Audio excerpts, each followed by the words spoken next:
ओहो, आज भी मेरा इतना इंपॉर्टेंट टास्क कंप्लीट नहीं हो पाया। आज भी मेरा किताब पढ़ने का टास्क मिस हो गया। अक्सर हम में से बहुत लोग ऐसे हैं जो हर रोज अपने कुछ इंपॉर्टेंट टास्क को पूरा नहीं कर पाते।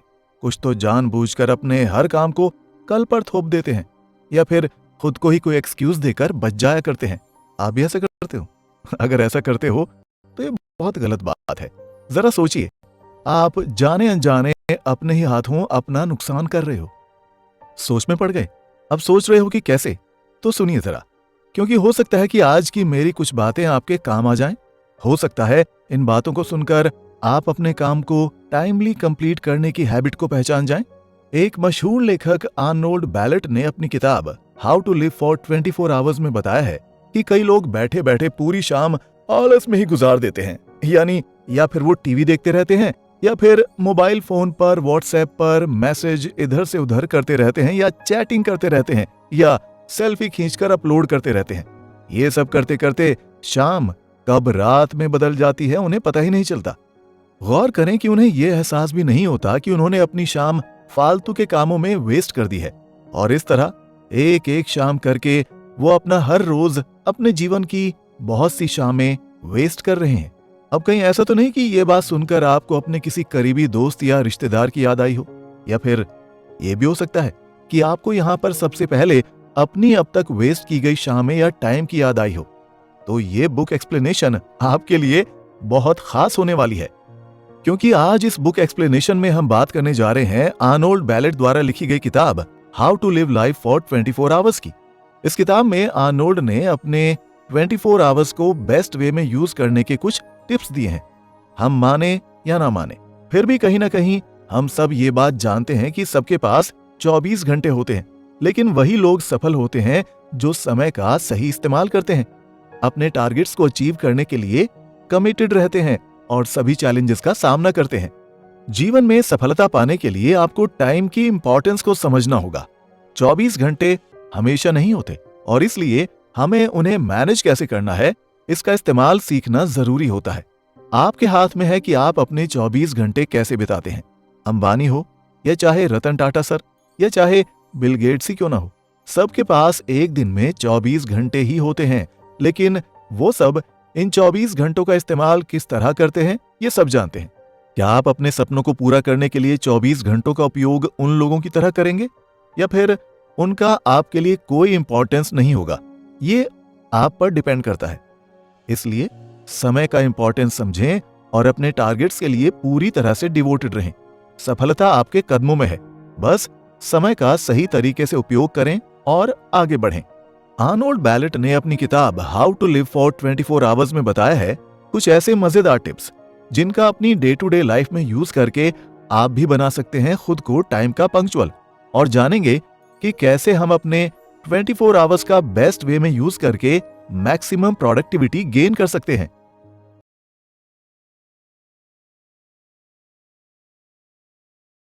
हाँ, उसे खर्च करना आता ही नहीं है, चादर से बाहर पैर फैलाता रहता है।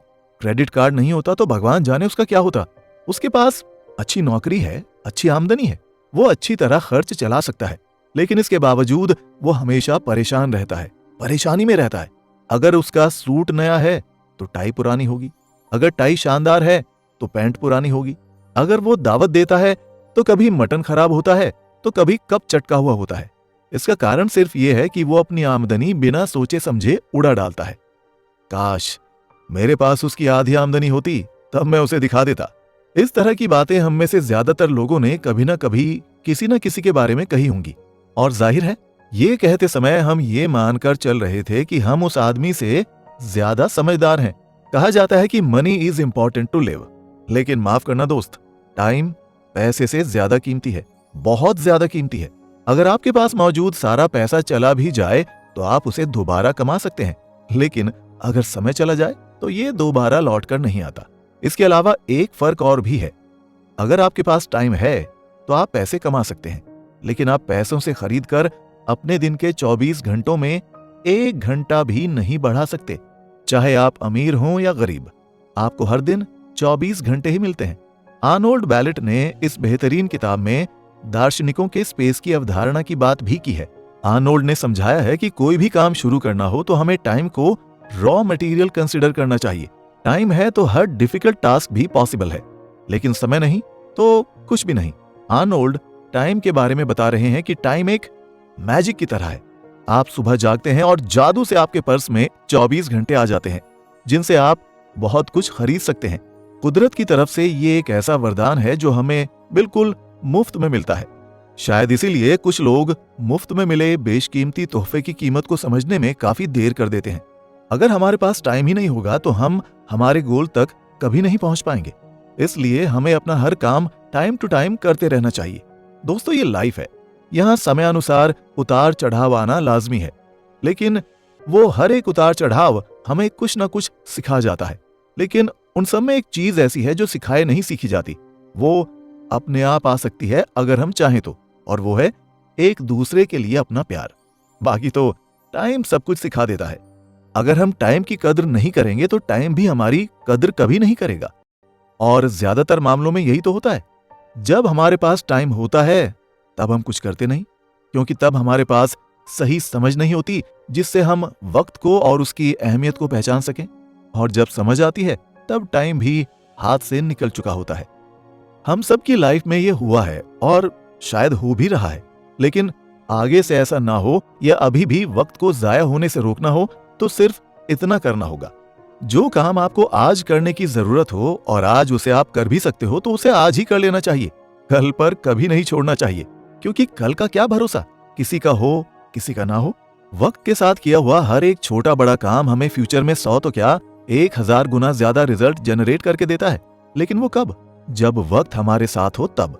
एक बार वक्त हाथ से फिसल जाए उसके बाद हम कितना भी अच्छा काम क्यों ना कर लें, इसकी कोई वैल्यू नहीं करता। इसलिए आगे हम वक्त को ध्यान में रखकर किसी भी काम को करेंगे तो हम जरूर वो सफलता हासिल करेंगे जो हम चाहते हैं। अगर इमारत गिर जाए बनने से पहले तो उसमें कंस्ट्रक्शन की खामी है।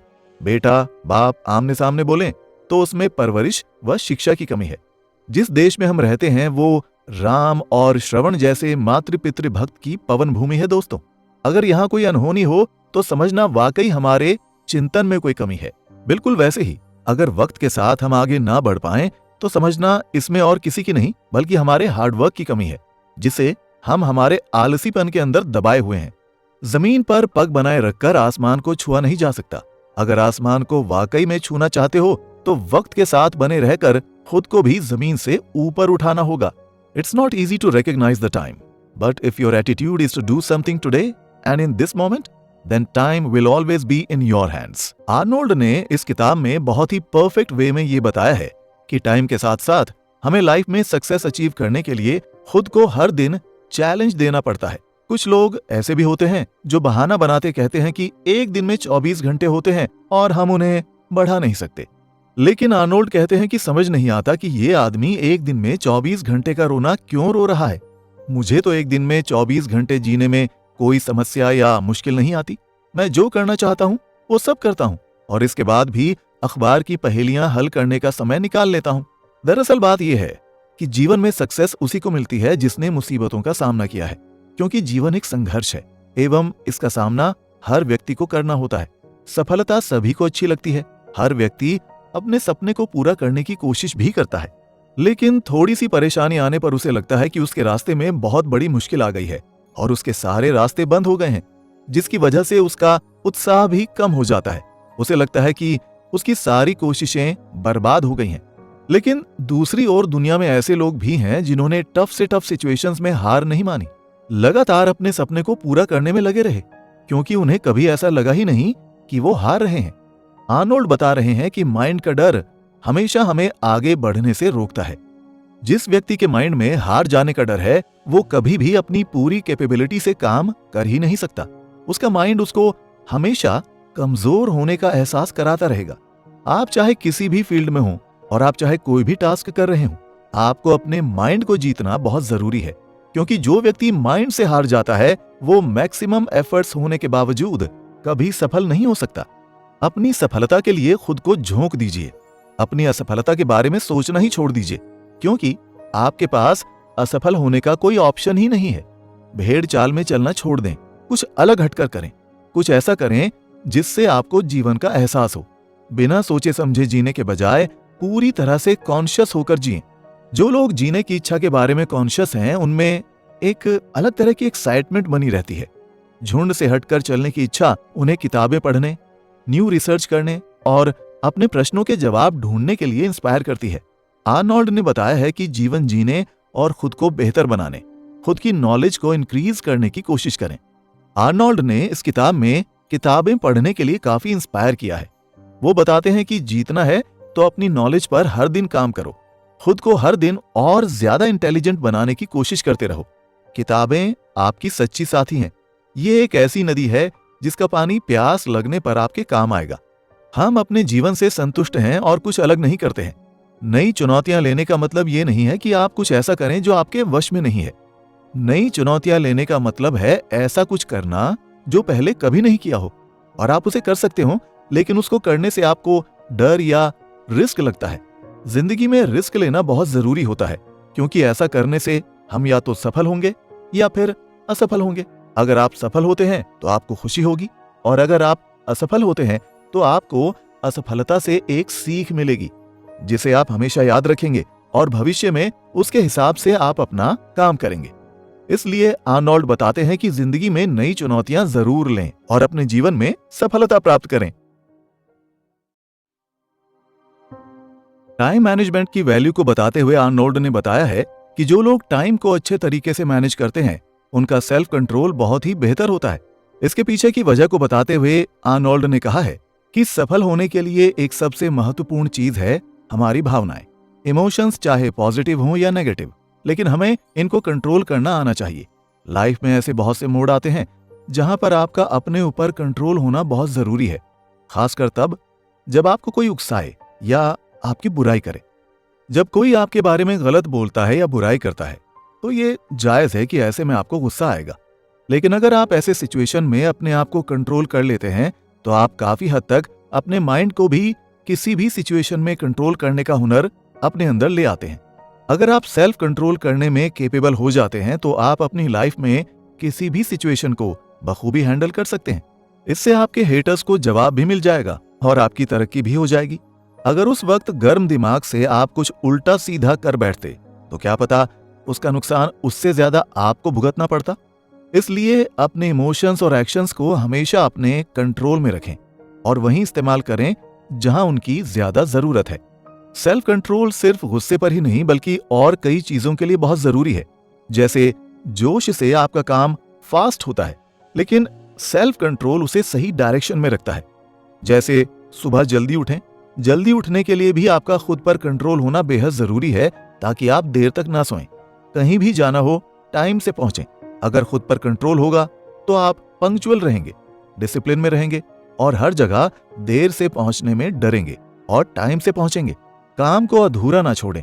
सेल्फ कंट्रोल आपको काम को अधूरा छोड़ने से रोकेगा, बजाय इसके कि आप टाल मटोल करके उसे बहाने से छोड़ दें। बंक ना मारें, गॉसिप ना करें। गॉसिप एक ऐसी आदत है जो काफी लोगों में आम होती है। इसी आदत की वजह से कई बनते काम बिगड़ भी जाते हैं। तो अगर आपका अपने ऊपर कंट्रोल रहेगा, अपनी जुबान पर कंट्रोल रहेगा, तो आप कभी गॉसिप नहीं करेंगे। फालतू का टीवी ना देखें, सोशल मीडिया से ना चिपके रहें। ये सारी आदतें भी खुद पर कंट्रोल ना होने का हिस्सा हैं। ये सब ऐसे काम हैं जिन्हें करने या ना करने के लिए आपको सेल्फ कंट्रोल रखना होगा, तभी सफलता मिलेगी। मान लीजिए अगर कोई लेखक सारा दिन टीवी देखता रहे तो क्या कभी नॉवल लिख पाएगा? या कोई सीईओ टाइम से ऑफिस ही न जाए तो क्या कंपनी की ग्रोथ हो पाएगी? लोग तो यही सोचेंगे कि अगर सीईओ ही टाइम से नहीं आ रहा है तो एम्प्लॉइज आकर क्या करेंगे। ऐसे ही अगर लेखक टीवी में मस्त रहेगा तो कहां से बुक लिखेगा और क्या बेचेगा। लाइफ में सफल होने के लिए मस्ती मजाक का सेक्रीफाइस देना पड़ता है। एक बार सफल हो जाएं, फिर जैसी मर्जी लाइफ जिएं। यकीन मानिए, इस दुनिया में हर सक्सेसफुल व्यक्ति के पास सेल्फ कंट्रोल मौजूद है। अगर ना होता तो वो इस मुकाम पर पहुंच ही नहीं सकता था। सेल्फ कंट्रोल ही जरूरी डिसीजंस लेने में मदद करता है। किसी कंपनी का बॉस अगर खुद पर कंट्रोल ना रखे तो न जाने एक दिन में कितने एम्प्लॉइज को नौकरी से निकाल देगा। वो अपना फायदा और नुकसान दोनों देखकर चलता है। इसलिए मौका देखकर सही सोच के साथ कंपनी का नुकसान और फायदा दोनों ध्यान में रखकर ही कोई फैसला लेता है, फिर चाहे वो फैसला किसी एम्प्लॉय के हक में हो या ना हो। इसी तरह अगर आपको भी सफल होना है तो खुद पर काबू पाना ही अक्लमंदी है। आर्नोल्ड बताते हैं कि इस दुनिया में ऐसे बहुत से लोग हैं जिनके पास ज्ञान भी है, साहस भी है, मगर वो जिंदगी में सफल नहीं है। इसका मेन रीजन है सेल्फ कंट्रोल और डिसिप्लिन में कमी। क्योंकि जो इंसान डिसिप्लिन्ड नहीं होता वो जिंदगी में आगे बढ़ने का सपना कभी पूरा नहीं कर सकता। क्योंकि जब एक इंसान डिसिप्लिन्ड नहीं होता तब ना तो उसे वक्त की कदर होती है और ना ही ऐसे इंसान की कोई कदर करता है। इसलिए आपको डिसिप्लिन में रहना बहुत जरूरी है। डिसिप्लिन में रहने की वजह से आपके निर्धारित सभी कार्य अपने सही वक्त पर संभावित रूप से संपन्न होंगे और किसी भी कार्य का निर्धारित समय पर संपन्न होना ही आपके लिए सफलता का मार्ग खोलेगा। ये दुनिया प्राचीन काल से ही ऐसे लोगों के इतिहास की गवाह है जिनके पास सब कुछ था, धन, दौलत, यश, सम्मान, कीर्ति, वैभव, मगर फिर भी वो इस दुनिया में अपना सब कुछ लुटा बैठे, सिर्फ इसलिए क्योंकि उनके अंदर डिसिप्लिन नहीं था। बड़े से बड़े राजा, महाराजा और शासक अपने राज्य को मिट्टी में मिलाकर चले गए, सिर्फ इसलिए कि उनके अंदर डिसिप्लिन नहीं था।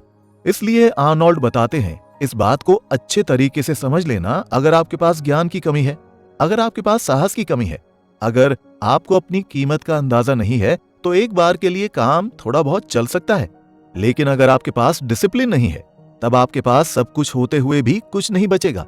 इसलिए डिसिप्लिन रहना बहुत जरूरी है। इस एपिसोड को आपने काफी एंजॉय किया होगा। इसी के साथ इस एपिसोड को खत्म करते हैं और चलते हैं अपने अगले एपिसोड की तरफ। प्रोडक्टिविटी टाइम मैनेजमेंट के कंपैरिजन में माइंड मैनेजमेंट पर ज्यादा डिपेंड करती है। हम सभी अपने दिन के समय को कितने अच्छे ढंग से बिताते हैं, ये असल में इस बात पर डिपेंड करता है कि हम अपनी नाजुक मेंटल एनर्जी को कितनी अच्छी तरह संभालते और इस्तेमाल करते हैं। एग्जाम्पल के लिए, जब हम किसी काम को करने की स्टार्टिंग करते हैं तो उस काम में पूरी तरीके से फोकस करने के लिए हमें काफी समय लग जाता है। वहीं अगर हमें माइंड मैनेजमेंट की टेक्निक का पता होता तो हम अपना बहुत सारा समय बचा सकते हैं। कभी कभी ये जेन्युइन नहीं लगता है, लेकिन असल में ये एक स्ट्रैटेजी बन सकती है जिसका इस्तेमाल करके आप अपने काम को कम पेनफुल बना सकते हैं। आप सभी को अपने काम को आसान और कम पेनफुल बनाने के लिए क्रिएटिव होने की जरूरत है। दरअसल ये एक तरीके की साइंस की तरह से है। जब आपके पास क्रिएटिव इंसाइट होती है तो आप दिमाग के अलग अलग एरिया से अलग अलग एलिमेंट्स को आपस में जोड़ रहे होते हैं। ये सब कुछ काफी अचानक से होता है और सिर्फ कुछ ही पलों में उनमें से कुछ टकराते हैं और फिर आपके पास एक इंसाइट होती है और एक अच्छा आइडिया निकल कर आता है। कुल मिलाकर इंसाइट एक भूल भुलैया को हल करने की तरह है, जहां आपको सोल्यूशन ढूंढने से पहले सभी अलग अलग रास्तों से गुजरना पड़ता है। वैसे तो अपने समय को मैनेज करना सभी के लिए आसान नहीं होता है, लेकिन जब हम नेचुरल रूप से जानते हैं कि ये सच नहीं है और जब हम वास्तव में चीजों को पूरा करने की कोशिश करते हैं तो हम अपने समय का मैनेजमेंट करने की कोशिश करते हैं, जो कि कभी कभी बहुत ज्यादा मुश्किल हो जाता है। इसलिए टाइम मैनेजमेंट से ज्यादा माइंड मैनेजमेंट पर ध्यान दें। ऐसे आप अपने काम पर ज्यादा अच्छे तरीके से फोकस कर सकते हैं। अगर आप सच में इस बात का पता लगाना चाहते हैं कि आपके दिमाग में क्या चल रहा है और क्यों आप अपने समय का सही इस्तेमाल नहीं कर पाते हैं, तो इसके लिए खुद से माइंड मैनेजमेंट के इन 3 जरूरी सवालों को करें। 1. मुझे अभी किस तरह का काम करने की जरूरत है? क्या कोई काम बेहद प्रेशर वाला है, या क्या मैं अपनी मेंटल स्टेट को उस काम का गाइडेंस करने दे सकता हूं जिसे मैं अभी करने का फैसला करता हूं? 2. मैं अभी किस तरह की मेंटल स्टेट में हूं? क्या मैं अभी इस काम को करने के मूड में हूं? 3. क्या कुछ ऐसा है जो मैं खुद को सही मेंटल स्टेट में लाने के लिए कर सकता हूं? अपनी मेंटल स्टेट को बेहतरीन करने के लिए खुद को ऑर्गेनाइज करना बहुत जरूरी है। अनऑर्गेनाइज्ड जीवन हमारे सामने कई मुश्किलें खड़ी कर देता है। इनमें से एक मुश्किल ये है कि हमारा समय न चाहते हुए भी अनावश्यक रूप से बर्बाद होता है, और दुखद बात यह है कि हम खुद ही इसके लिए दोषी होते हैं। अनऑर्गेनाइजेशन का सबसे आम उदाहरण है किसी कागज या फाइल का ना मिलना। ऑफिस में काम करने वाले लोग किसी कागज या फाइल को खोजने में हर दिन के लगभग 30 मिनट बर्बाद करते हैं। आलस या जल्दबाजी के कारण हम किसी चीज को सही जगह पर नहीं रखते और फिर उसे खोजने में ऑफिस या घर को अस्त व्यस्त कर देते हैं। अंत में हमें वो चीज किसी ऐसी जगह पर मिलती है जहां उसे रखा ही नहीं जाना चाहिए था। अनऑर्गेनाइजेशन का एक और रूप है बीमारी।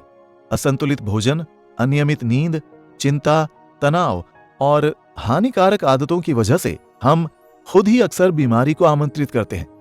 समय का बेस्ट उपयोग करने के लिए हमें ऑर्गेनाइज्ड जीवन जीना चाहिए ताकि बीमारी हमसे दूर ही रहे। हमें ये याद रखना चाहिए कि बीमारी की वजह से हमारे कई दिन बर्बाद हो सकते हैं, क्योंकि इस दौरान हम कुछ क्रिएटिव या चैलेंजिंग करने की सिचुएशन में नहीं होते। बीमारी की वजह से समय की बर्बादी दुखद है, क्योंकि संतुलित आहार तथा नियमित व्यायाम द्वारा ज्यादातर बीमारियों से बचा जा सकता है। अनऑर्गेनाइजेशन का एक और रूप है आवश्यकता से अधिक या कम भोजन करना। अधिक भोजन करने के बाद हम सुस्त पड़ जाते हैं, हमारी एकाग्रता और ऊर्जा में कमी आ जाती है, जिस वजह से हमारा काम अच्छी तरह से नहीं हो पाता है। दूसरी तरफ जरूरत से कम भोजन करना भी ठीक नहीं है, क्योंकि ऐसा करने पर हमें कमजोरी या सिर दर्द होने लगता है। हम जल्दी थक जाते हैं, चिड़चिड़े हो जाते हैं और इस वजह से अपने काम को पूरी एकाग्रता तथा ऊर्जा के साथ नहीं कर पाते। आर्नोल्ड ने इस किताब में बहुत ही खूबसूरती से ये बात समझानी चाहिए है कि जितना क्लियर आपका टारगेट होगा, उतना ही बेहतरीन आप काम करेंगे। अक्सर हमारी डेली रूटीन इस तरह की होती है कि हमारे सामने जो काम आता है हम उसे करने लग जाते हैं, और इस वजह से हमारा सारा समय छोटे छोटे कामों को निपटाने में ही चला जाता है। हमारे इंपॉर्टेंट काम सिर्फ इसलिए नहीं हो पाते क्योंकि हम लेस इंपॉर्टेंट कामों में उलझे रहते हैं। एक समझदार व्यक्ति को इस बारे में हमेशा अलर्ट रहना चाहिए, क्योंकि सफलता पाने के लिए यह जरूरी है कि इंपॉर्टेंट काम पहले किए जाएं। हमेशा याद रखें कि सफलता कभी भी बिना किसी मतलब की नहीं होती, बल्कि जरूरी कामों को पहले निपटाने से मिलती है। इसलिए अपनी प्रायोरिटीज को क्लियर रखें और अपना समय फालतू के कामों में ना गंवाएं। एक मशहूर संगीतज्ञ जब वायलिन बजाना सीख रही थी तो उन्हें अपनी प्रोग्रेस सेटिस्फैक्टरी नहीं लगी। इसका रीजन फाइंड आउट करने पर उन्हें समझ में आया कि संगीत का अभ्यास करने से पहले घर साफ करने, सामान अरेंज करने, खाना पकाने आदि कामों में उनका बहुत समय लग जाता है। इसलिए उन्हें वायलिन की प्रैक्टिस के लिए कम समय मिल पाता है।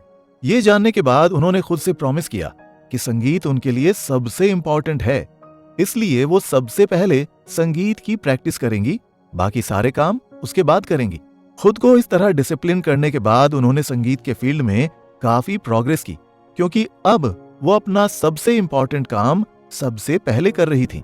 इस एग्जाम्पल से ये क्लियर हो जाता है कि हर सक्सेस अचीव करने वाले व्यक्ति को अपने सबसे इंपॉर्टेंट काम सबसे पहले करने चाहिए, लेकिन इसके लिए उसे ये पता लगाना होगा कि सबसे इंपॉर्टेंट काम है कौन से। उसके पास उसकी प्रायोरिटीज की क्लियर पिक्चर होना चाहिए। ऐसा करना बहुत ही आसान है। एक डायरी में ए, बी और सी हेडिंग्स के 3 कॉलम बना लें। ए कॉलम में अपने सबसे इंपॉर्टेंट काम रखें जिन्हें आप जरूरी मानते हैं। बी कॉलम में ऐसे काम रखें जो ज्यादा इंपॉर्टेंट तो नहीं है परंतु उनको करना भी जरूरी है। सी कॉलम में ऐसे जनरल काम रखें जो ना तो इंपॉर्टेंट हैं ना ही अर्जेंट। दिन में सबसे पहले ए कॉलम के पहले काम यानी A1 काम से शुरू करें जो सबसे अर्जेंट काम होगा। उसे पूरा करने के बाद आप इसी कॉलम के दूसरे काम करने में जुट जाएं और इस तरह ए कॉलम के सारे काम निपटा लें। ए कॉलम के बाद बी कॉलम के काम शुरू करें और इसके बाद समय बचने पर ही सी कॉलम के कामों की ओर जाएं। आर्नोल्ड बताते हैं कि अर्जेंसी की सीरीज में अपनी प्रायोरिटीज की लिस्ट बनाना बहुत इंपॉर्टेंट होता है। हमें रॉबर्ट जे मैकिन की ये बात हमेशा याद रखनी चाहिए। ज्यादातर बड़े टारगेट्स हासिल ना हो पाने का कारण ये है कि हम छोटी चीजों को पहले करने में अपना समय बर्बाद कर देते हैं। आर्नोल्ड समझाना चाह रहे हैं, आप चाहें तो इसके साथ अपने फाइनेंशियल टारगेट्स भी जोड़ लें। फाइनेंशियल टारगेट्स बनाना बहुत ही आसान है। आपको पहले तो सोच समझकर यह तय करना है कि आप हर महीने कितना पैसा कमाना चाहते हैं और फिर मैथमेटिक्स की सहायता से यह पता लगाना है कि इस धनराशि को कैसे कमाया जाए। उदाहरण के लिए, अगर कोई दुकानदार हर महीने 10,000 रुपए कमाना चाहता है और उसे एक प्रोडक्ट बेचने पर 50 रुपए प्रॉफिट होता है, तो मैथमेटिक्स आसान है। उसे हर महीने 200 प्रोडक्ट्स बेचने हैं, 10,000 बटा 50। यदि वो महीने में 25 दिन काम करता है तो उसे हर दिन 8 प्रोडक्ट्स बेचने होंगे। ऑन एन एवरेज का ये डेटा जानने के बाद अब वो काम को टाल नहीं सकता। अब वो मूड न होने या बोरियत का बहाना भी नहीं बना सकता। इसलिए क्योंकि कागज पर अंकों का गणित उसे बता रहा है कि अगर टारगेट अचीव करना है तो उसे हर दिन इतना काम करना ही पड़ेगा। क्लियर टारगेट होने पर आपको हर पल पता रहता है कि आपने कितनी प्रोग्रेस की है और ये सेटिस्फैक्टरी है या नहीं। अगर दुकानदार शाम तक 8 प्रोडक्ट्स बेच लेता है तो वो जान जाएगा कि उसने आज का टारगेट पूरा कर लिया है। परंतु अगर वो 8 प्रोडक्ट्स नहीं बेच पाता तो उसे ये एहसास हो जाएगा कि मंथली टारगेट तक पहुंचने के लिए अगले दिन उसे 8 से भी ज्यादा प्रोडक्ट्स बेचने होंगे। आर्नोल्ड बताते हैं कि टाइम को मैनेज करते हुए फाइनेंशियल टारगेट्स बनाना और उसके रिलेटेड अपनी प्रोग्रेस की जांच करते रहना बेहद जरूरी है, क्योंकि हम अक्सर इस बारे में गलत सोच में रहते हैं। हमें लगता है कि हम बहुत मेहनत कर रहे हैं, हमें लगता है कि हम जितना कर रहे हैं उससे ज्यादा नहीं कर सकते। लेकिन याद रखें, मेहनत का मतलब हमेशा सफलता नहीं होता। सफलता पाने के लिए यह जरूरी है कि मेहनत सही दिशा में की जाए। फाइनेंशियल एनालिसिस से हमें यह पता चल जाता है कि हम सही दिशा में मेहनत कर रहे हैं या नहीं। देखिए, इंपॉर्टेंट बात यह नहीं है कि आपका इनपुट क्या है, इंपॉर्टेंट बात तो यह है कि आपका आउटपुट क्या है। यानी जरूरी बात यह नहीं है कि आप कितनी मेहनत कर रहे हैं, बल्कि यह है कि आप कितने सफल हो रहे हैं। एक मशहूर व्यक्ति मार्कस डे वोवेनर-ग्यूज ने कहा है कि यदि आप समय का मूल्य नहीं जानते हैं तो आपका जन्म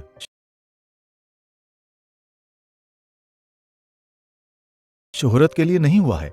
आर्नोल्ड भी ऐसा फैक्ट समझाते हुए डेलीगेशन की हेल्प लेने की एडवाइस दे रहे हैं।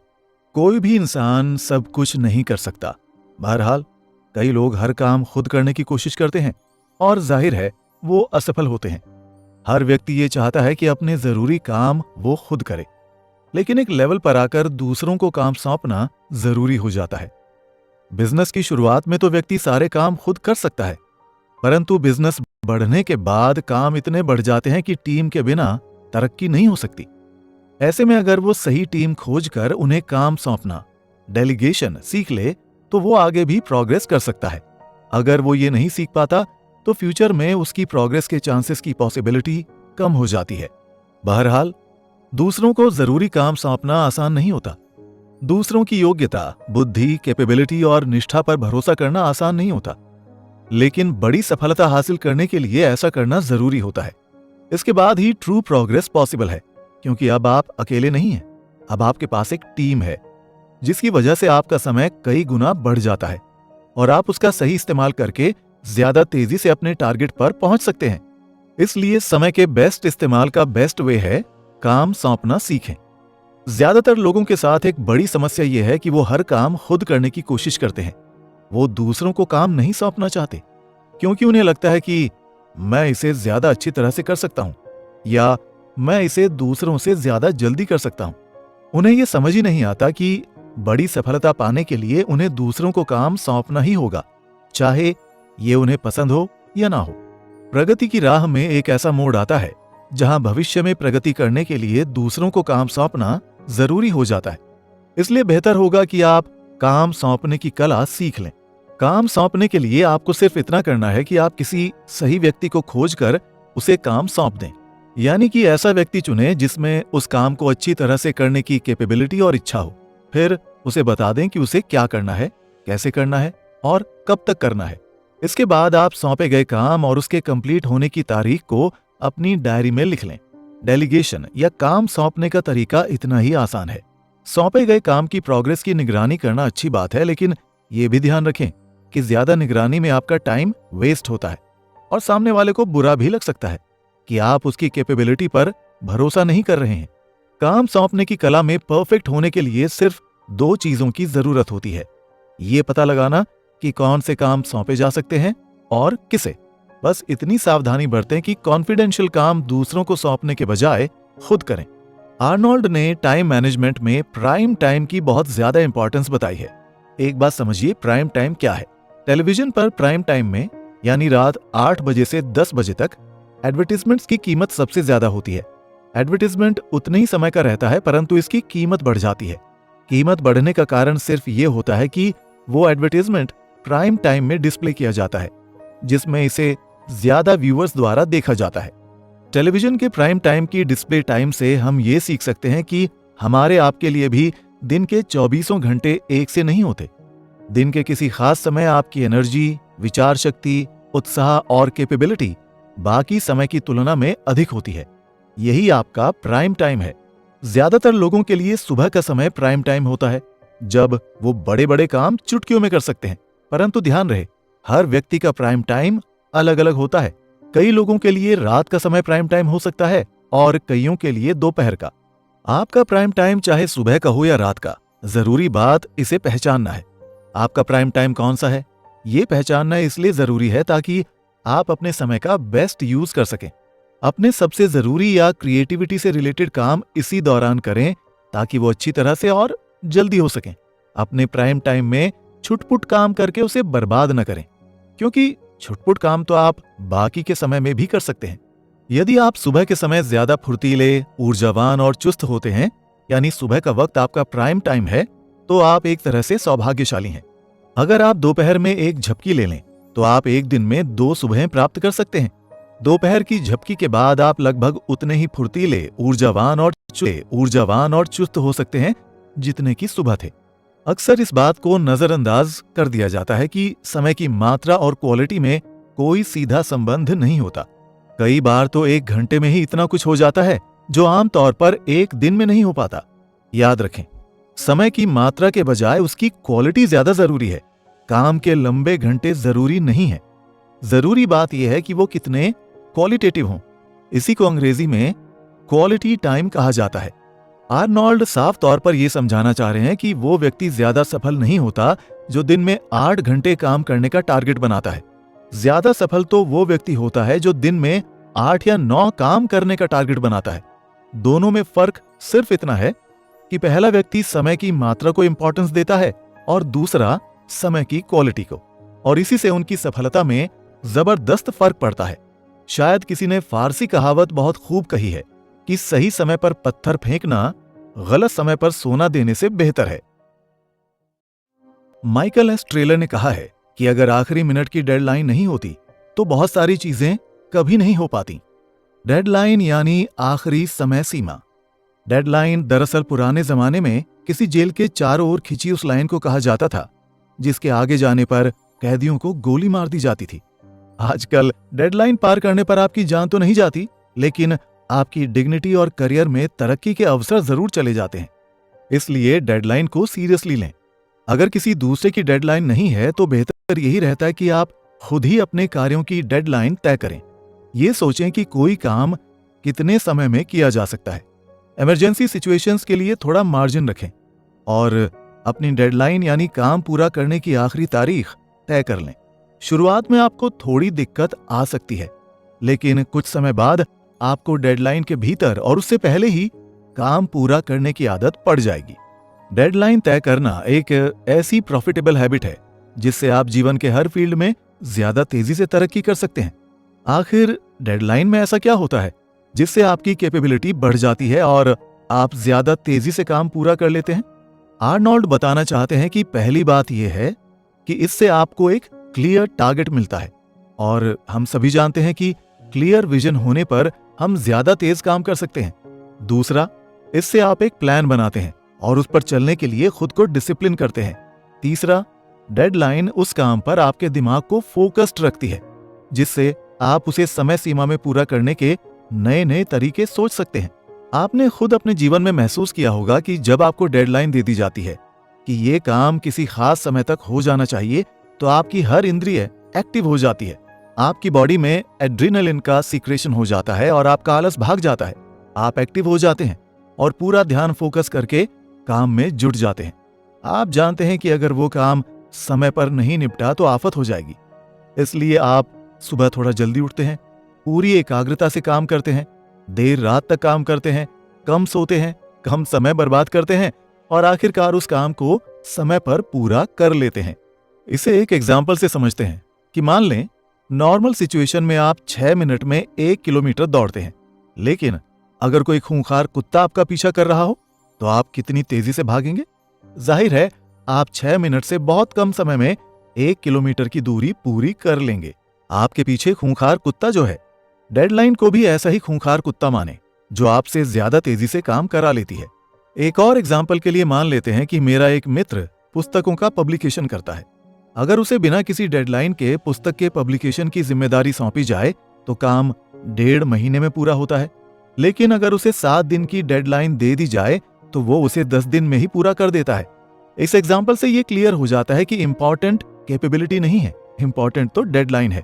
दरअसल उसमें वो काम 10 दिन में पूरा करने की कैपेबिलिटी है, लेकिन वो इसे 1.5 महीने में इसलिए पूरा करता है क्योंकि कोई डेडलाइन नहीं है। बात क्षमता की नहीं, लगन की है। बीमा कंपनियां डेडलाइन के हथकंडे को बखूबी आजमाती हैं। वो विज्ञापन देती हैं कि उनकी बीमा योजना 1 महीने बाद बंद हो रही है। अगर इसका लाभ लेना है तो जल्दी से उस पर्टिकुलर पॉलिसी को खरीद लें।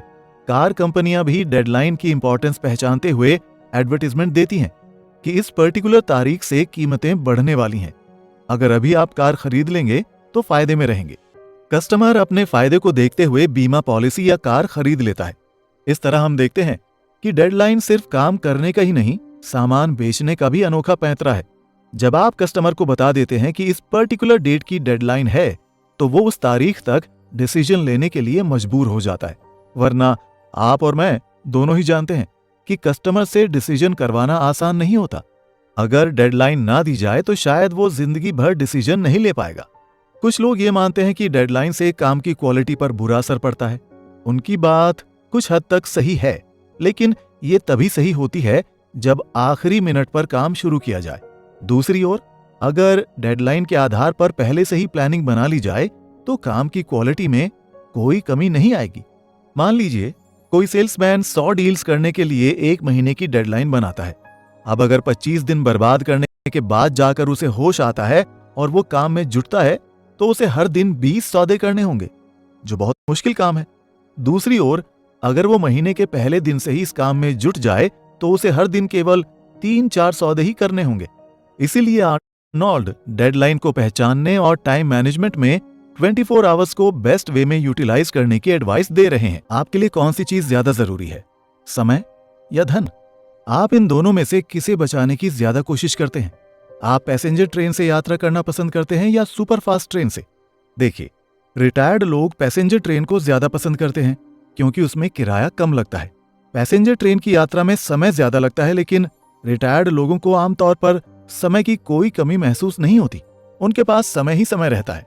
दूसरी ओर, बिजी लोग सुपरफास्ट ट्रेन से यात्रा करते हैं क्योंकि उन्हें समय की कमी रहती है और वो बचे हुए समय का सदुपयोग कर सकते हैं। बेहद बिजी लोग हवाई जहाज से यात्रा करते हैं क्योंकि उनका समय और भी ज्यादा कीमती होता है। जिस व्यक्ति का समय जितना कीमती होता है वो उसे बचाने के लिए उतने ही ज्यादा पैसे खर्च करने को तैयार रहता है। यदि आप समय के बजाय पैसे बचाने की ज्यादा कोशिश करते हैं तो इसका मतलब यह है कि आप अपने समय को ज्यादा इंपॉर्टेंस नहीं देते हैं। दूसरी ओर, जो लोग समय को ज्यादा इंपॉर्टेंट मानते हैं वो समय बचाने की हर मुमकिन कोशिश करते हैं। एक तरह से कहा जाए तो वो समय को खरीद लेते हैं। एक चाइनीज प्रोवर्ब में कहा गया है कि समय को नहीं खरीदा जा सकता, लेकिन यकीन माने, आप समय खरीद सकते हैं। कंपनियों के मालिक यही तो करते हैं। जरा सोचें, कंपनी का कोई मालिक प्रोडक्ट का प्रोडक्शन नहीं करता, उसकी सेलिंग नहीं करता, उसका मैनेजमेंट नहीं करता, उसे नहीं बेचता, क्या मुनाफा उसी को होता है? कंपनी का मालिक कर्मचारियों को तनख्वाह देकर उनसे अपना मनचाहा काम करवाता है। दूसरे शब्दों में, कंपनी का मालिक दूसरों का समय खरीद लेता है। यदि आप समय बचाना चाहते हैं और उसका बेहतरीन तरीके से इस्तेमाल करने की कोशिश करते हैं तो समय खरीदना सीखें। एग्जाम्पल के लिए, आपके समय का मूल्य 100 रुपए था। अब इस बेसिस पर आप समय खरीदने का डिसीजन ले सकते हैं। आपको बिजली का बिल जमा करना है, जिसके लिए आने जाने और लाइन में खड़े होने में 1.5 घंटे का समय लग सकता है। यदि कोई एजेंट 20 रुपए लेकर ये काम करने को तैयार है तो आपको क्या करना चाहिए? आपके लिए 1.5 घंटे का मूल्य है 150 रुपए। इसलिए अगर कोई वो काम 20 रुपए में करने को तैयार है तो आपको खुशी खुशी हाँ कर देना चाहिए, क्योंकि आपका समय इससे बहुत ज्यादा कीमती है। इस तरह पैसे देकर समय खरीदना सीखें। सारी बड़ी कंपनियां इसका फायदा उठाती हैं। आधुनिक युग की आउटसोर्सिंग की नीति इसी सिद्धांत पर बेस्ड है। अमेरिकी कंपनियां पैसे देकर अपना काम भारतीय कंपनियों से सस्ते में करवाती हैं और अपना कीमती समय बचाती हैं। ये डेलीगेटिंग या काम सौंपने से अलग बात है। डेलीगेटिंग में आप समय बचाने के लिए कम जरूरी काम अपने जूनियर्स को सौंपते हैं, जबकि समय खरीदते समय आप कम जरूरी काम बाहरी लोगों से करवाते हैं। यदि आपके 1 घंटे का मूल्य 100 रुपए है और सामने वाला आपका 1 घंटे का काम 10 रुपए में कर रहा है, तो समझदारी इसी में है कि आप उससे वो काम करवा लें, ताकि आप उस बचे हुए समय में ज्यादा उपयोगी और मूल्यवान काम कर सकें। 19वीं सदी के मशहूर प्रकृति विज्ञानी लुईस अगासी को नियमित रूप से भाषण देने के लिए बुलाया जाता था। एक बार वो कोई इंपॉर्टेंट काम कर रहे थे जिसकी वजह से उनके पास समय नहीं था। ऐसे में जब एक ऑर्गेनाइजर ने उन्हें भाषण देने के लिए इनवाइट किया तो उन्होंने इनकार कर दिया। ऑर्गेनाइजर ने जोर देते हुए कहा कि भाषण के बदले में वो उन्हें पैसे देगा। ये सुनकर अगासी आग बबूला हो गए और बोले, पैसे का लालच मुझे नहीं डिगा सकता। मैं पैसे कमाने के लिए अपना समय बर्बाद नहीं कर सकता। सेल्फ डिपेंडेंट लोगों को समय खरीदने में बड़ी दिक्कत आती है क्योंकि वो हर काम खुद करना चाहते हैं। कंजूस लोगों को भी इसमें समस्या आती है। वो पैसे बचाने के चक्कर में खुद ही छोटे छोटे काम करना चाहते हैं, भले ही इस चक्कर में उनके बड़े और ज्यादा इंपॉर्टेंट काम ना हो पाए। इसका एक और एग्जाम्पल देखते हैं। क्या आपने कभी सोचा है कि साड़ी की दुकान पर पुरुष बार्गेनिंग क्यों नहीं करते और महिलाएं घंटों तक बार्गेनिंग क्यों करती हैं? वैसे तो इसके कई कारण हैं, लेकिन इसका मेन रीजन है समय। ज्यादातर पुरुषों के पास समय की कमी होती है, जबकि महिलाएं कंपैरेटिवली फुर्सत में होती हैं। एक बार फिर वही हिसाब लगा लें। अगर आपके 1 घंटे का मूल्य 100 रुपए है और 1 घंटे के मोल भाव के बाद आप दुकानदार से 20 रुपए कम करवाने में कामयाब हो जाते हैं तो आप दरअसल घाटे में रहते हैं। असल में आपको 20 रुपए का फायदा नहीं हुआ, बल्कि 80 रुपए का नुकसान हुआ है। आर्नोल्ड अपनी किताब हाउ टू लिव 24 आवर्स में बताते हैं कि समय के मामले में हम सभी के पास ऑप्शन होता है। हम चाहें तो इसका गलत इस्तेमाल कर सकते हैं, हम चाहें तो इसका सही से इस्तेमाल कर सकते हैं, हम चाहें तो अभी के पल को मौज मस्ती में बर्बाद कर सकते हैं, हम चाहें तो अभी के पल को सुनहरे भविष्य की सीढ़ी बना सकते हैं, हम चाहें तो आलस में आकर किसी भी काम को करने के बाद ज्यादा से ज्यादा आराम कर सकते हैं, हम चाहें तो मेहनत से ज्यादा काम करके अपने समय का निवेश कर सकते हैं। हर सफल व्यक्ति भविष्य लाभ के लिए प्रेजेंट टाइम का इन्वेस्टमेंट करता है। जिस तरह कंपनियां फ्यूचर की सक्सेस के लिए मनी का इन्वेस्टमेंट करती हैं, उसी तरह व्यक्ति फ्यूचर की सक्सेस के लिए टाइम का इन्वेस्टमेंट करते हैं। एग्जाम्पल के लिए, एक स्टूडेंट एग्जाम करीब आने पर भी घंटों तक टीवी देखता रहता है। दूसरा स्टूडेंट ये सोचता है कि इस समय पढ़ने से परीक्षा में ज्यादा अच्छे ग्रेड मिलेंगे, इसलिए वो टीवी ना देखकर पढ़ाई में जुट जाता है। कॉलेज का एक स्टूडेंट क्लास से बंक मारकर लड़कियों से गप्पे लड़ाता रहता है। दूसरा स्टूडेंट क्लास में माइंड लगाकर पढ़ाई करता है।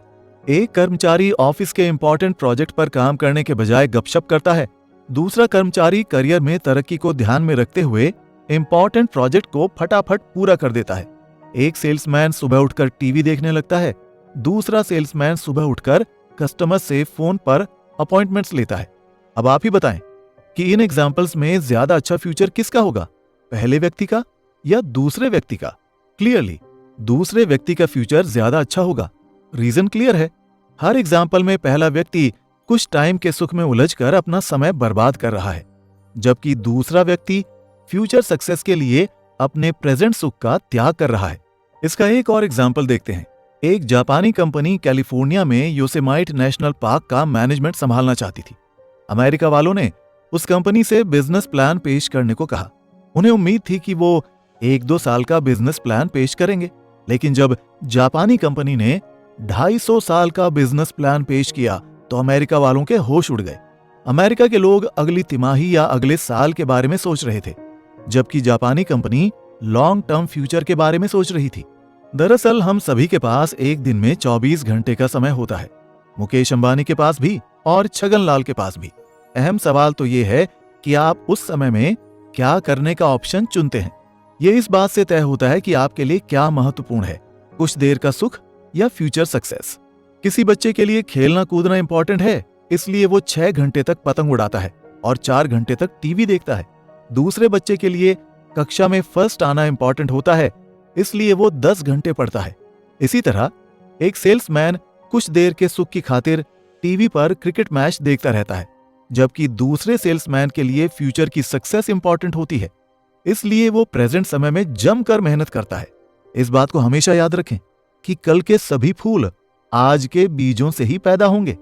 हमारे शरीर में एक घड़ी होती है जिसे बायोलॉजिकल क्लॉक कहा जाता है। जब आप सही समय पर काम करने की आदत डाल लेते हैं तो आपका शरीर उसी के अनुसार ढल जाता है। यदि आप हर दिन दोपहर 1:30 बजे खाना खाते हैं तो आपको उस समय अपने आप भूख लगने लगेगी। यदि आप हर दिन रात को 10 बजे सोते हैं तो आपको उस समय अपने आप नींद आने लगेगी। ये बायोलॉजिकल क्लॉक है जो आपसे सही समय पर सही काम करवा रही है। बस आपको आदत डालकर इसमें चाबी भरनी पड़ती है। प्रसिद्ध दार्शनिक इमैनुअल कांट समय के बड़े पाबंद थे। वो हर शाम को 3:30 बजे घूमने जाते थे और इसमें 1 मिनट भी इधर से उधर नहीं होता था। उनकी समय की पाबंदी से उनके पड़ोसियों को ये लाभ होता था कि वो इससे अपनी घड़ी मिला सकते थे। यदि आप सही समय पर सही काम करने की आदत डाल लेते हैं तो उस समय आपका शरीर और माइंड दोनों ही उस काम को करने के लिए पूरी तरह तैयार होते हैं। अगर आप सुबह ठीक 6 बजे घूमने जाते हैं तो शरीर इसके लिए पूरी तरह तैयार होता है और आपको इसमें आलस कम आता है। दूसरी ओर, अगर घूमने का कोई सेट समय नहीं है तो आप आसानी से आलस के शिकार हो जाते हैं। खास तौर पर पसंदीदा कामों के लिए ये आदत बड़ी फायदेमंद होती है। अगर आपको पढ़ाई करनी है तो उसका समय सेट कर लें। अगर आपको एक्सरसाइज करनी है तो उसके लिए सही समय सेट कर लें। हर इंपॉर्टेंट काम का सही समय तय करने से आप शारीरिक और मानसिक रूप से उस काम के लिए पूरी तरह तैयार रहते हैं। एक सेट टाइम पर इंपॉर्टेंट काम करने की आदत डालने के कई फायदे हैं। पहला तो ये कि आपको वो काम करने में आलस नहीं आता है और आप आदतन बिना सोचे समझे उसे करने में जुट जाते हैं। दूसरा, आदत पड़ने पर आपका शरीर और माइंड पूरी तरह एक्टिव होकर हेल्प करता है। तीसरा, आपको उसमें आनंद आने लगता है जिससे काम इजी हो जाता है। चौथा, समय के साथ साथ आप उस काम को जल्दी या ज्यादा अच्छी तरह से करने के तरीके खोज लेते हैं। पांचवा, जब आप रेगुलरिटी से एक पर्टिकुलर रूटीन में चलते हैं तो यूनिवर्स और नेचुरल पावर्स भी आपकी मदद करने लगती हैं। अगर आप हवा में छलांग लगाएं तो क्या होगा? पृथ्वी की ग्रेविटेशनल फोर्स के कारण आप नीचे आ जाएंगे। यही समय के मामले में भी होता है। जैसे ही आप कोई जरूरी काम शुरू करते हैं वैसे ही हर्डल्स की ग्रेविटेशनल पावर भी एक्टिव हो जाती है और आपको पीछे धकेलने लगती है। दूसरे लोग आकर आपके काम में हर्डल्स डालते हैं। वो आपसे कोई दूसरा काम करने को कहेंगे, कोई आपसे मिलने आ जाएगा, किसी का फोन आ जाएगा, बॉस आपको कोई जरूरी काम थमा देगा, पत्नी बाजार से कोई जरूरी सामान मंगाएगी, बच्चे होमवर्क में आपसे मदद मांगेंगे। ये और कुछ नहीं, ग्रेविटेशन के रूल्स हैं। जैसे ही आप कोई इंपॉर्टेंट काम शुरू करते हैं रुकावटें सामने आने लगती हैं, अन्य इमरजेंसी वाले काम हावी होने लगते हैं और सिचुएशंस टफ हो जाती हैं। ये और कुछ नहीं, बाधाओं का ग्रेविटेशन है जो आपको नीचे खींच रहा है। आपको ग्रेविटेशनल पावर के लिए अलर्ट रहना चाहिए। याद रखें, इस दुनिया में दूसरों की तरक्की देखकर जलने की परंपरा है। इस दुनिया में दूसरों की टांग खींचने की परंपरा है। इस दुनिया में दूसरों के पर्क उतरने की परंपरा है। इसलिए आपका ऊपर उठना आपके आसपास के लोगों को, शायद आपके रिश्तेदारों को भी पसंद नहीं आएगा और वो उसमें अपनी ओर से बाधा डालने की पूरी कोशिश करेंगे। इससे बचने का उपाय बहुत ही इजी है। अपना मुंह बंद रखें। किसी को भी ये ना बताएं कि आप कोई इंपॉर्टेंट काम कर रहे हैं, आपने एक नई आदत डाली है या आप कितना ऊपर पहुंचना चाहते हैं। अगर आप डींगे हाँकने या अपनी प्लानिंग बताने के ढकोसले से बच जाएं तो आपका इरादा किसी को पता नहीं चल पाएगा और आप बहुत सी अनवांटेड हर्डल से बच जाएंगे। किसी को यह पता ना चलने दें कि आप ऊपर उठने की कोशिश कर रहे हैं, वरना आपको नीचे खींचने में वो अपनी पूरी शक्ति लगा देंगे। आर्नोल्ड बहुत ही बखूबी इस बात को बताना चाहते हैं कि हर अच्छे काम में बाधाएं हमेशा आती हैं, इसलिए पहले से ही उनके लिए तैयार रहें और उनसे निपटने की योजना बना लें। अगर आप घर पर कोई महत्वपूर्ण काम कर रहे हैं तो उसी समय कोई आपसे मिलने चला आएगा, पड़ोसी का गपशप करने का मूड हो जाएगा, पत्नी या बच्चों को कोई ना कोई ऐसा काम याद आ जाएगा जो आपके बिना नहीं हो सकता। इसके अलावा आपके मोबाइल फोन पर कोई दोस्त या रिश्तेदार भी आपसे लंबी बातचीत करने के मूड में हो सकता है। बाहरी संसार के इंटरफेरेंस के पैंतरों को पहचानना सीखें ताकि उनकी वजह से आपके इंपॉर्टेंट काम पर असर ना हो। मिलने जुलने वालों से निपटने की स्पष्ट नीति जरूरी है। जेंटली लेकिन स्ट्रांगली ये कहना सीखें कि आप इस समय इंपॉर्टेंट काम कर रहे हैं, इसलिए आप बाद में उनसे बात करेंगे। यही प्रोसेस मोबाइल फोन पर भी अपनाएं। वैसे मोबाइल फोन को तो आप स्विच ऑफ भी कर सकते हैं। मशहूर सिविल इंजीनियर ब्रेनल के ऑफिस में केवल एक ही कुर्सी रखी रहती थी ताकि उन्हें हमेशा याद रहे कि उनके पास बर्बाद करने के लिए समय नहीं है। अगर मिलने वाला किसी इंपॉर्टेंट काम के सिलसिले में आता था तो वो कुर्सी उसे दे देते थे। दूसरी ओर अगर मिलने वाला बिना किसी मतलब के काम के लिए आता था तो वो कुर्सी पर खुद बैठे रहते थे।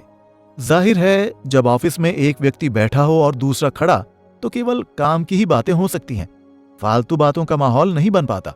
आपको बता दें कि समय के मामले में हेनरी फोर्ड भी इतने ही दूरदर्शी थे। जब कामकाज के संबंध में उन्हें कोई समस्या आती थी तो वो मैनेजरों को अपने चेंबर में बुलाने के बजाय उनके चेंबर में जाकर मिलते थे। इस बारे में उन्होंने कहा था, मैंने पाया है कि मैं सामने वाले को अपने ऑफिस से उतनी जल्दी नहीं निकाल सकता जितना उसके ऑफिस से खुद को निकाल सकता हूं। इन महान लोगों की तरह आपको भी बाधाओं को जल्दी से जल्दी दूर करने की योजना बना लेनी चाहिए ताकि आप अपने समय का बेस्ट यूज कर सकें। इसे एक कहानी से समझते हैं। एक दिन बिस्मार्क एक अंग्रेज राजदूत से बातचीत कर रहे थे। कुछ समय बाद राजदूत ने बिस्मार्क से पूछा, आप उन लोगों से कैसे निपटते हैं जो आपका इतना सारा कीमती समय बर्बाद कर देते हैं? बिस्मार्क ने जवाब दिया, मेरा एक अचूक तरीका है। मुलाकात के बीच मेरा नौकर आकर कहता है कि मेरी पत्नी मुझसे कोई जरूरी बात करना चाहती है। जिस पल बिस्मार्क ये कह रहे थे उसी समय एक नौकर आया और उसने बिस्मार्क से कहा कि उनकी पत्नी उनसे कोई जरूरी बात करना चाहती है। सबकॉन्शियस माइंड की पावर को कौन नहीं जानता। आर्नोल्ड ने टाइम मैनेजमेंट के प्रोसेस में भी इसे काफी इंपॉर्टेंस दी है। आर्नोल्ड बताते हैं कि समय के बेस्ट यूज के लिए subconscious mind most important role play करता है। जनरली यंगस्टर्स 10 में से 9 काम में असफल हो जाते हैं, जबकि वो जीवन में असफल नहीं होना चाहते। इसलिए उन्हें 10 गुना ज्यादा काम करना चाहिए। बेहतर होगा अगर आप अगले दिन की प्लानिंग एक दिन पहले रात को ही बना लें। एक दिन पहले योजना बनाने का फायदा ये होता है कि आपको सबकॉन्शियस माइंड की पावर का फायदा मिल जाता है। ये साबित हो चुका है कि हमारे शरीर में 2 माइंड होते हैं, कॉन्शियस और सबकॉन्शियस माइंड। कॉन्शियस माइंड यानी वो माइंड जो सोचता है और जिसके बारे में हम अवेयर होते हैं। दूसरी ओर हमारे अंदर एक सबकॉन्शियस माइंड भी होता है जो हमें दिखाई तो नहीं देता है, लेकिन ये हमें जल्दी से और सही तरीके से काम पूरा करने के नए नए तरीके सुझा सकता है। अच्छा, एक बात बताइए, क्या कभी ऐसा हुआ था कि रात को आपको बहुत सोचने पर भी किसी सवाल का जवाब याद नहीं आ रहा हो, लेकिन सुबह होते ही आपको अपने आप जवाब मिल गया? बिना सोचे हुए सब कुछ सही हो गया। ऐसा आपके सबकॉन्शियस माइंड के कारण हुआ था। जब रात को आप और आपका कॉन्शियस माइंड दोनों ही सो रहे थे तो सबकॉन्शियस माइंड ने उस समस्या पर काम किया और सुबह होते ही जवाब आपके सामने पेश कर दिया। ये कॉन्शियस माइंड के लिए मुश्किल कामों की आउटसोर्सिंग की तरह है। जो काम कॉन्शियस माइंड के लिए मुश्किल हैं, उन्हें आपका सबकॉन्शियस माइंड चुटकियों में कर सकता है। इसलिए सबकॉन्शियस माइंड की पावर का फायदा लें और एक रात पहले ही अगले दिन की प्लानिंग बना लें। आर्नोल्ड कहते हैं कि अगर आप सच में टाइम मैनेजमेंट करना चाहते हैं तो आपको केवल कॉन्शियस माइंड का ही नहीं बल्कि सबकॉन्शियस माइंड का भी इस्तेमाल करना होगा। यही आपको ऐसे नए नए तरीके सुझाएगा जिनकी हेल्प से आप कम समय में ज्यादा काम करने के सोर्सेस खोजने में कामयाब होंगे। एक रात पहले योजना बनाने से ये लाभ होता है कि रात भर में आपकी वर्क लिस्ट आपके सबकॉन्शियस माइंड में समा जाती है। अगले दिन आपको अपने आप सही क्रम सूझ जाता है और आप खुद ब खुद कार्य सूची के मुताबिक काम करने लगते हैं। हो सकता है कि आपको काम करने का नया तरीका भी सूझ जाए। कई बार तो काम इसलिए अधूरा छूट जाता है क्योंकि हम काम के नहीं, समय के बारे में सोचते हैं। जैसे, मैं ये काम 1 घंटे तक करूंगा, इससे बेहतर तरीका यह है मैं इस काम का ये हिस्सा 1 घंटे में पूरा कर लूंगा। अब अगर वो हिस्सा 1.25 घंटे में निपटता है तो 1.25 घंटे तक काम करें। सिर्फ समय भरने के लिए काम करने के बारे में ना सोचें, काम पूरा निपटाने के बारे में सोचें। इसका एक एग्जाम्पल देखते हैं। एक स्टूडेंट सोचता है मैं 1 घंटे तक मैथमेटिक्स करूंगा। दूसरा स्टूडेंट सोचता है मैं 10 सवाल करूंगा। अब आप ही सोचें किसकी प्रोग्रेस ज्यादा होगी? जाहिर है दूसरे स्टूडेंट की, इसलिए क्योंकि उसने काम का एक क्लियर टारगेट बनाया है। इसके साथ साथ आर्नोल्ड ने इस किताब में बुरी लतों से बचने की सलाह दी है। जाहिर सी बात है, यहां आप बुरी लतें शराब और सिगरेट को समझ रहे होंगे, लेकिन आर्नोल्ड यहां कुछ और बात कर रहे हैं। मार्कस ऑरेलियस का कहना है कि उस व्यक्ति का कितना सारा समय बच जाता है जो इस बात पर नजर नहीं रखता कि उसका पड़ोसी क्या कहता, करता या सोचता है। अगर आप भी ऐसा करते हो या आपके आसपास कोई ऐसा करता है तो आज ही उसकी इस आदत को छुड़वा दें। आर्नोल्ड कहते हैं कि शराब और सिगरेट आपके शरीर के लिए तो घातक हैं ही, आपके समय के लिए भी कम घातक नहीं है। अनुमान है कि युवा वर्ग एक सिगरेट पीने में लगभग आधा घंटे का समय बर्बाद करता है। सिगरेट पीने में तो केवल 5 मिनट लगते हैं, लेकिन इसका जुगाड़ करने और इसका माहौल बनाने में समय लग जाता है। हमारे समाज में अभी घर पर सिगरेट पीने का रिवाज नहीं है, इसलिए युवक पान की दुकान तक जाता है, फिर वहां सिगरेट पीते समय बातचीत करने लगता है और यार दोस्तों के साथ गप्पे हाँकता और अपना टाइम वेस्ट करता है। शराब तो समय को और भी ज्यादा वेस्ट करती है। अगर कहा जाए कि शराब समय को वेस्ट करने वाली सबसे बुरी लत है। देखिए, एक तो शराब पीने में बहुत समय लगता है, दूसरा पीने के बाद आदमी किसी काम का नहीं रहता। वो ना कुछ कर सकता है, ना किसी जगह जा सकता है, ना किसी से मिल सकता है, ना ही फोन पर ढंग से बात कर सकता है। शराब पीने के बाद एक्सीडेंट के चांसेस भी बढ़ते हैं, सो अलग। यही नहीं, शराब पीने से अगला दिन भी खराब होता है, क्योंकि इसकी वजह से अगली सुबह सिरदर्द या हैंगओवर हो जाता है, जो दोपहर तक चलता है। शराब की आदत छोड़ने से हमारा बहुत सा समय बच जाता है। सिगरेट और शराब के अलावा भी कई बुरी लतें होती हैं जो आपका बहुत सा समय बर्बाद करती हैं। ये साइकोलॉजिकल आदतें होती हैं जिनमें उलझकर आप अपना समय खुद बर्बाद करते हैं। एक मेन हैबिट है दूसरों की बुराई करने या इधर की बात उधर करने की आदत। ये आदत टाइम मैनेजमेंट के लिहाज से बुरी है, क्योंकि इसमें आपका बहुत समय बर्बाद होता है।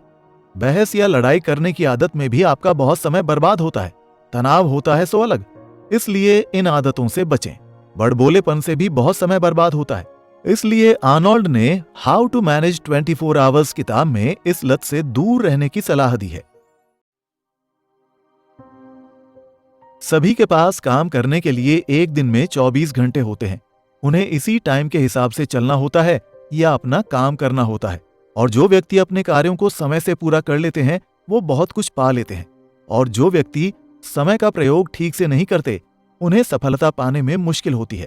इस स्किल के जरिए आप कठिन कार्यों को भी आसानी से कर सकते हैं। टाइम मैनेजमेंट स्किल्स आपके पर्सनल और प्रोफेशनल दोनों में सफलता के लिए जरूरी है। इस स्किल के जरिए आपको दिन में किस प्रकार समय का उपयोग करना है, कौन सा कार्य आपको कब और कितने समय में करना है, ये सब डिसाइड करना होता है। इसके जरिए आपको सभी कार्यों को समय से करने में मदद मिलती है। इस स्किल की सबसे अधिक जरूरत आपको जॉब में करने वाले कार्यों में होती है, जहां आपको एक तय समय सीमा में कार्य को समाप्त करना होता है, और साथ ही अपने व्यक्तिगत जीवन में कार्यों को सही समय पर किस प्रकार करना है, ये भी टाइम मैनेजमेंट स्किल्स के जरिए आप सीख जाते हैं। आर्नोल्ड ने अपनी किताब में समझाया है कि अगर आप अपनी जिंदगी में कुछ करना चाहते हैं, कुछ बनना चाहते हैं, तो सबसे पहले आपको अपना एक लक्ष्य तय करना होगा, जिसको पाने के लिए जरूरी है कि आप में जोश बना रहना चाहिए। हमेशा ये ना सोचें कि दूसरे लोग आपसे क्या कराना चाहते हैं, बल्कि अपना लक्ष्य खुद चुनें। अपने लक्ष्य को प्राथमिकता देते हुए उसको पाने की समय सीमा तय करना ना भूलें। एक रूटीन टाइम टेबल बनाना ना भूलें। लेकिन इसका मतलब ये कतई नहीं कि एक टाइम टेबल बनाकर केवल दीवार पर चिपका दें। जरूरी है कि उस पर अमल भी करें। यदि आप रूटीन पर अमल करते हैं तो आपकी जीत पक्की होगी। इसलिए अपने रूटीन पर बिल्कुल फोकस रहकर अमल कीजिए। यही टाइम मैनेजमेंट का फैक्टर है। अगर कभी आपका रूटीन गड़बड़ा जाए तो ऐसे में जरूरी है कि हर हफ्ते का एनालिसिस करें। आप देखें कि पिछले हफ्ते में अगर आप अपने रूटीन पर पूरी तरह अमल नहीं कर पाए तो उस बचे हुए काम को आने वाले हफ्ते में पूरा कर लीजिए। कौन कहता है कि जिंदगी में यारी दोस्ती मौज मस्ती जरूरी नहीं है? अगर आपको खुद को मानसिक और शारीरिक रूप से स्वस्थ रखना है तो थोड़ी मौज मस्ती भी बहुत जरूरी है। लेकिन इतना जरूर है कि इन कामों का समय निर्धारित करें। और अगर आपको चैटिंग, फेसबुक, ईमेल, टीवी का शौक है तो उसका समय निर्धारित करें। ऐसा करने से आप काफी टाइम बचा सकते हैं।